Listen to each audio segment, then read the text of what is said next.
আসসালামু আলাইকুম সুপ্রিয় এসএসসি 2026 সালের শিক্ষার্থীরা।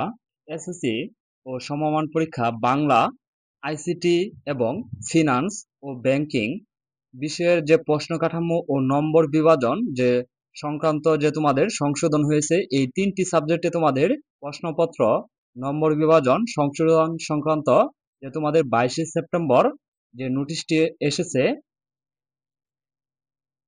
22শে সেপ্টেম্বর 2025 সর্বশেষ যে লাস্ট তোমাদের আপডেট যে নোটিশটি এসেছে, যে আজকে আমরা দেখব যে তোমাদের বাংলা এই বিষয়টি তোমাদের প্রশ্ন কাঠামোটি কিরকম হবে। বাংলা দ্বিতীয় পত্র যে তোমাদের দেখো, প্রথম হচ্ছে এক, বাংলা দ্বিতীয় পত্র বিষয়ে বিদ্যমান প্রশ্ন কাঠামো এবং নম্বর বিভাজন সংক্রান্ত নির্দেশাবলীর যে রচনামূলক অংশের অনুবাদের যে অংশটি বাদ দেওয়া হলো।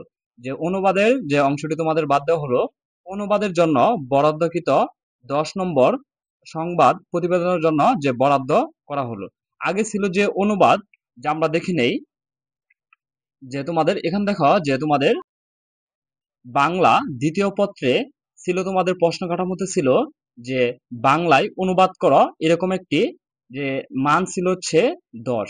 এটি তোমাদের যে পরিবর্তন এনেছে, এটিতে থাকবে, এটি পরিবর্তন হয়ে তোমাদের থাকবে হচ্ছে যে সংবাদ প্রতিবেদন থাকবে হচ্ছে এটি। বাংলা দ্বিতীয় পত্রের যে বাংলা অনুবাদ, এটি থাকবে না আর, এটির পরিবর্তে তোমাদের যে সংবাদ প্রতিবেদন থাকবে, সেটি হচ্ছে যে 10 নম্বর থাকবে। এটি তোমাদের যে আর থাকবে না, এটি তোমাদের পরিবর্তিত হয়েছে যে এই নোটিশে। আরেকটি হচ্ছে যে আইসিটি এবং যে ফিনান্স ও ব্যাংকিং।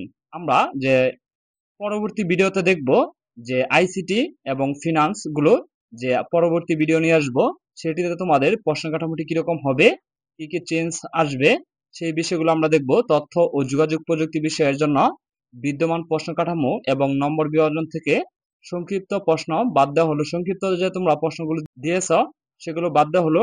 শুধু সংক্ষিপ্ত প্রশ্নের থাকবে যে 10 নম্বর, মোট 25টি তোমাদের বহু নির্বাচনী প্রশ্ন থাকবে। এই বিষয়গুলো আমরা পরবর্তী ভিডিওতে বিস্তারিত আলোচনা করব। যে আজকের ভিডিওতে আমরা জানলাম যে বাংলা দ্বিতীয় পত্রে তোমাদের যে প্রশ্ন কাঠামোটি যে কিভাবে হবে, যে বাংলায় অনুবাদ করো, এটি তোমাদের যে চেঞ্জ হয়েছে, এটি হচ্ছে সংবাদ প্রতিবেদন থাকবে। এটি বাংলা অনুবাদ চেঞ্জ হয়ে যে এখানে থাকবে শুধু সংবাদ প্রতিবেদন। ধন্যবাদ শিক্ষার্থীরা। যে পরবর্তী ভিডিও সবার আগে পেতে চ্যানেলটি সাবস্ক্রাইব করে পাশেই থাকবে। আর যারা সাবস্ক্রাইব করেছো তাদেরকে অসংখ্য ধন্যবাদ।